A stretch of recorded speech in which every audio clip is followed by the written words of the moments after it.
नमस्कार मित्रों, अनंत कथा सागर चैनल में मैं डॉक्टर आदित्य पाराशरी आपका फिर स्वागत करता हूं। महाभारत की कथाओं की श्रृंखला को आगे बढ़ाते हुए वन पर्व की अगली कथा आज प्रस्तुत है।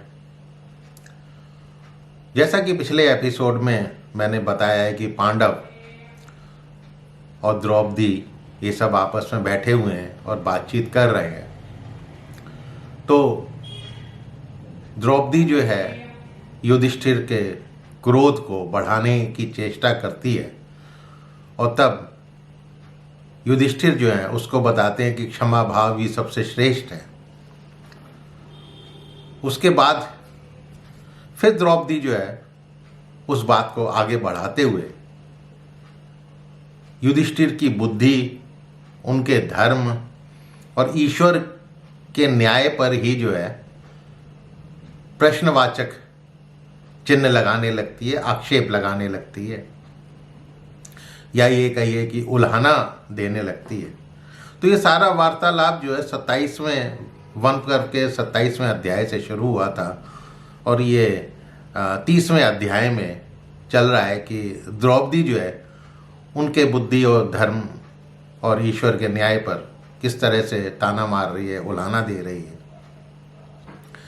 कहती है द्रौपदी, राजन नमस्कार है उस विधाता को जिसने आपकी बुद्धि में मोह उत्पन्न कर दिया। पितामहों के आचार का भार वहन करने में भी आपका विचार उलट है। मतलब उनसे भी आप जो है संयोग नहीं रखते हैं। कर्मों को भोगे बिना उनका क्षय नहीं होता, क्योंकि ये तो नित्य है। वो मूर्ख ही हैं जो लोभ से मोक्ष पाने की इच्छा रखते हैं। संसार में धर्म, कोमलता, क्षमा, विनय और दया से भी कोई धन और ऐश्वर्य की प्राप्ति कर सकता है। इसी कारण तो आप पर यह संकट उत्पन्न हो गया है और हम सब लोग ही उस संकट में फंसे हुए हैं, जिसके योग्य ना तो आप हैं और ना तो आपके भाई। और आपके भाइयों ने तो धर्म को अपने जीवन से भी बढ़कर माना है। आपका राज्य धर्म के लिए ही है, जीवन भी धर्म के लिए है, सब जानते हैं। मेरे सहित आप भाइयों का भी त्याग कर देंगे, लेकिन धर्म नहीं त्यागेंगे, ये हम सब जानते हैं। मैंने तो सुना है कि यदि धर्म की रक्षा करी जाए तो धर्म राजा की रक्षा करता है। मैंने तो यही सुना है, किंतु वो तो आपकी रक्षा कर नहीं रहा है। धर्म तो आपकी रक्षा कहाँ कर रहा है? आप तो जंगल में वनवास में पड़े हुए हैं। महाराज, मनुष्य की छाया की भांति आपकी बुद्धि धर्म का अनुसरण करती है। छोटों का तो कभी अपमान किया ही नहीं, तो बड़ों का आप क्या अपमान करेंगे?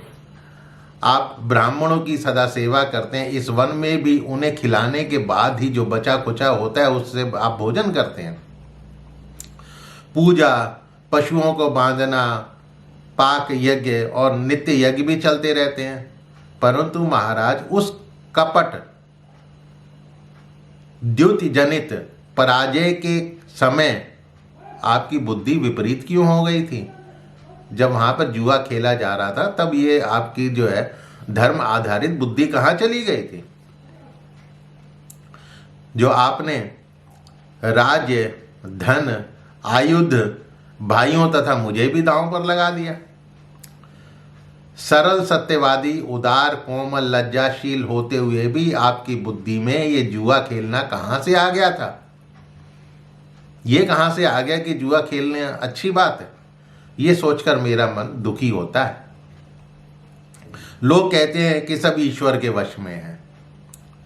विधाता ही सुख दुख, प्रिय अप्रिय की व्यवस्था करते हैं। ईश्वर सभी में व्याप्त होकर कर्मानुसार सुख दुख का विधान करते हैं। जीव स्वतंत्र नहीं है, वो ईश्वर के वश में है। उसका ना तो दूसरों पर वश चलता है और ना ही अपने ऊपर वश चलता है। मनुष्य स्वाधीन होकर समय को नहीं बिताता, वो तो अपने सुख दुख के विधान में भी असमर्थ है। अपना सुख दुख वो लिख नहीं सकता है। वो ईश्वर से प्रेरित होकर ही स्वर्ग अथवा नरक में जाता है। कोई श्रेष्ठ कर्म में लगा हो या पाप कर्म में, ईश्वर सभी प्राणियों में व्याप्त होकर विचरते हैं। ईश्वर ने अपनी माया का विस्तार किया है। देखिए, वो अपनी माया द्वारा मोहित कर प्राणियों से ही प्राणियों की हत्या करवाता है। राजन, मुझे लगता है कि ईश्वर जो है वो समस्त प्राणियों के प्रति माता पिता के समान दया एवं स्नेह युक्त बर्ताव नहीं कर रहे हैं। वे तो लगता है कि जो रोष से ही व्यवहार करते हैं, जो कपट से ही व्यवहार करते हैं, उन्हीं के साथ हैं।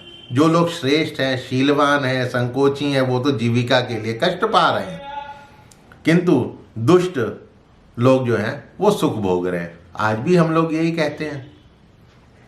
आपकी आपत्ति को देखकर और दुर्योधन की समृद्धि को देखकर मैं उस विधाता की निंदा करती हूं। उस क्रूर लोभी दुर्योधन को धन देकर विधाता को क्या फल मिलेगा? यदि कर्म कर्ता का ही पीछा करता है तो दूसरे के पास नहीं जाता, तब तो ईश्वर भी उस पाप कर्म में लिप्त है। यदि ईश्वर भी उन्हीं के साथ है तो उसके पाप कर्म में तो ईश्वर भी लिप्त है। तो यहाँ पे जो है ये द्रौपदी इस तरह से युधिष्ठिर की बुद्धि, धर्म और यहाँ तक कि ईश्वर पे भी आक्षेप लगा रही हैं, उल्हाना दे रही हैं। तो अभी के लिए इतना ही। आगे देखिए क्या होता है युधिष्ठिर और द्रौपदी के वार्तालाप में। तो मित्रों, मेरे चैनल को सब्सक्राइब करना मत भूलिएगा और सुनते रहिएगा इस वार्तालाप को, कथा को अगले एपिसोड में। तब तक के लिए नमस्कार।